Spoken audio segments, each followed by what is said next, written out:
2016년 금융투자소득세가 본격적으로 시행되면서 대한민국 자본시장은 전례 없는 변곡점을 맞이했습니다. 주식, 채권, 파생상품 등 모든 금융투자 상품에서 발생하는 소득이 하나로 묶여 2025%의 세율이 적용되자 시장의 유동성을 공급하던 자산가들의 셈법은 복잡해졌습니다. 과거 대주주 요건만 피하면 누릴 수 있었던 비과세 혜택이 사라지자 큰손들은 이제 수익률보다 절세를 투자 결정의 제1원칙으로 세웠습니다. 자금은 더 이상 관성적으로 국내 주식시장에 머물지 않습니다. 세금 부담을 최소화하면서도 자산의 가치를 지킬 수 있는 새로운 통로를 찾아 거대한 자본의 대이동이 시작된 것입니다. 이는 단순히 개인의 절세 전략을 넘어 코스피의 수급 구조를 흔들고 국가 간 자금 흐름의 지형도를 바꾸는 거대한 파도를 일으키고 있습니다. 금투세 도입으로 국내 주식의 매력이 상대적으로 낮아지자 큰손들이 가장 먼저 향한 곳은 미국 시장입니다. 어차피 세금을 내야 한다면 성장성이 높고 주주 환원이 확실한 나스닥과 뉴욕 증권거래소가 낫다는 판단입니다. 특히 이들은 단순히 성장주를 사는 것을 넘어 매달 달러로 수익이 들어오는 월 배당 ETF나 배당 귀족주에 집중하고 있습니다. 세금을 내고도 남을 만큼의 강력한 자본 차익과 달러라는 안전 자산을 동시에 확보하려는 전략입니다. 국내 증시는 큰손들이 떠난 자리를 메우지 못해 거래량이 급감하고 변동성이 커지는 코리아 디스카운트의 심화를 겪고 있습니다. 큰손들의 서학개미화는 이제 유행을 넘어 생존을 위한 필수 경로가 되었습니다. 세금 소나기를 피하는 가장 강력한 우산은 정부가 제공하는 절세 계좌입니다. 큰손들은 개인형 퇴직연금 IRP과 연금저축, 그리고 개인 종합자산관리 계좌 ISA의 한도를 꽉 채우는 방식으로 자금을 이동시키고 있습니다. ISA 내에서 발생하는 배당 및 이자 소득은 비과세 혹은 분리과세 혜택을 받을 수 있기 때문에 금투세의 직접적인 영향권에서 벗어날 수 있습니다. 특히 2026년 ISA 혜택 범위가 확대되면서 큰손들은 이 계좌를 절세용 요새로 활용하고 있습니다. 장기적인 자산 형성을 목적으로 설계된 연금 계좌를 통해 과세 이연 효과를 극대화하며 세금을 내야 할 시점을 최대한 뒤로 미루고 복리 효과를 노리는 영리한 이동입니다.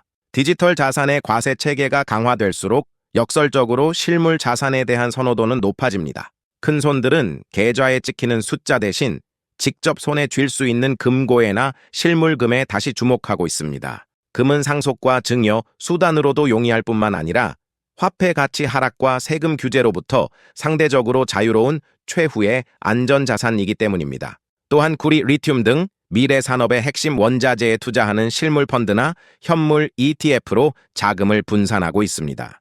금투세가 적용되는 주식보다 보유 기간에 따른 과세 체계가 다른 실물 기반 자산을 포트폴리오에 섞어 전체적인 세부담을 낮추려는 고도의 분산 투자가 진행되고 있습니다. 금투세 시행 이후 채권 투자는 큰손들에게 새로운 기회로 다가왔습니다. 특히 발행 금리가 낮고 매매 차익 비중이 높은 저쿠폰 채권은 자산가들이 가장 선호하는 타깃이 되었습니다. 금투세는 매매 차익에 대해 과세하지만 이미 금리 인하기에 접어든 시점에서 확정적인 이자 수익을 기대할 수 있는 우량 국채와 공사채는 주식보다 예측 가능한 수익을 제공합니다. 큰손들은 만기가 긴 장기 채권을 매집하여 금리 하락 시 발생하는 매매 차익을 노리는 동시에 안정적인 이자 소득을 통해 포트폴리오의 변동성을 제어합니다. 채권 시장은 이제 기관들만의 전유물이 아니라 절세를 최우선으로 하는 거액 자산가들의 현금 창고 역할을 하고 있습니다. 금투세의 그물을 피하기 위해 일부 큰손들은 더 깊은 곳으로 파고듭니다. 바로 비상장 주식시장과 벤처 투자입니다. 정부는 창업 생태계 활성화를 위해 벤처기업 투자에 대해서는 여전히 파격적인 소득 공제와 비과세 혜택을 제공하고 있습니다. 큰손들은 개인 투자 조합을 결성하거나 엔젤 투자를 통해 초기 유망 스타트업의 지분 투자를 감행합니다. 이는 물론 높은 위험을 수반하지만 성공 시 세금 부담 없이 거대한 자본 차익을 얻을 수 있는 유일한 탈출구이기도 합니다. 상장 시장에서의 확실한 20% 세금보다 비상장 시장에서의 대박과 세금 제로를 맞바꾸는 모험 자본의 이동입니다. 개인에게 부과되는 금투세를 피하기 위해 아예 법인을 세워 투자하는 사례가 급증하고 있습니다. 자산가들은 가족 법인을 설립하여 주식과 부동산을 법인 자산으로 관리합니다. 법인 세율은 개인의 금융투자소득세율보다 낮게 설정될 수 있으며 투자 과정에서 발생하는 비용 인건비, 사무실 임대료, 정보 이용료 등을 경비로 처리하여 실질적인 과세 표준을 낮출 수 있기 때문입니다. 또한 법인 내에서 수익을 유보했다가 나중에 자녀에게 승계하거나 배당하는 방식을 통해 증여세 부담까지 함께 고려하는 입체적인 전략입니다. 개인 투자자에서 법인 대표로 변신한 큰손들의 이동은 자본의 사적인 관리가 시스템적인 관리로 넘어갔음을 보여줍니다. 큰손들이 이동하는 이면에는 단순히 세금 액수 때문만이 아닌 제도의 불확실성에 대한 공포가 자리 잡고 있습니다.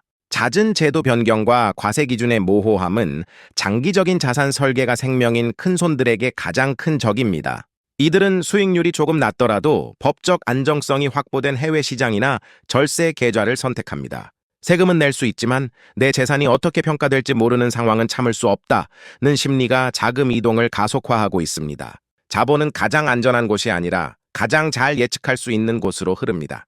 2026년 큰손들의 이동 경로는 대한민국 금융제도가 신뢰를 회복해야 할 지점을 명확히 가리키고 있습니다. 금투세가 만든 큰손들의 이동 경로는 우리에게 뼈아픈 질문을 던집니다. 국내 자본시장이 과연 이들을 붙잡아둘 매력을 갖추고 있는가에 대한 질문입니다. 자금이 미국으로 금으로 법인으로 흩어지면서 국장은 수급의 기초 체력이 약해졌습니다. 하지만 이 대이동은 역설적으로 우리 시장의 체질 개선을 요구하고 있습니다.